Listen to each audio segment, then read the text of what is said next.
码头上停着许多轮船，仔细一看，这些轮船都是用钢铁制成的。小胖子感到很疑惑，最古老的船是用木头做的，能够漂浮在水面上。但是现在的船是用铁做的，要是把铁块丢到水里，咣一下就沉下去了，这可怎么浮起来呀？为了解释这个现象，我们可以拿橡皮泥演示一下。有一坨橡皮泥，如果直接丢到水里就会沉下去，但如果把它捏成一个碗的形状，再丢到水里，就能够漂浮在水面上。这两种情况下，橡皮泥都是那么多，它的重力并没有发生变化。第一次下沉，橡皮泥所排开的水是这一部分，就是整个橡皮泥的体积，对应的浮力是这么多，它小于重力。第二次漂浮，橡皮泥排开的水是这一部分，比原来多了一些，所以浮力变大了一些，和重力相等。这和轮船漂浮的原理是一样的，也就是利用空心的办法，增加了可利用的排水体积。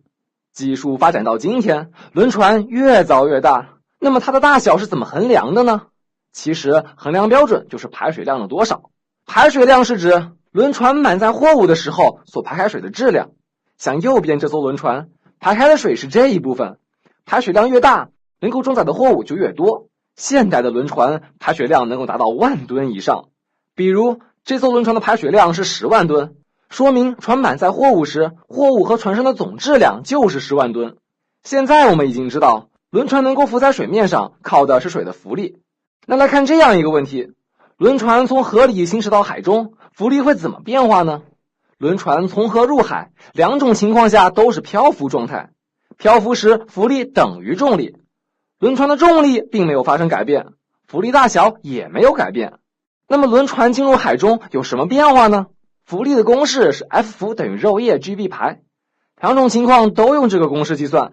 河水是淡水，海水是咸水，柔河小于柔海，浮力没变，所以 V 河大于 V 海。也就是说，轮船进入海中的体积变小，轮船会浮起来一点。总结一下，轮船浮在水面上，这是漂浮，浮力等于重力。它的原理是利用空心的办法，增加了可利用的排水体积。你学会了吗？呵呵。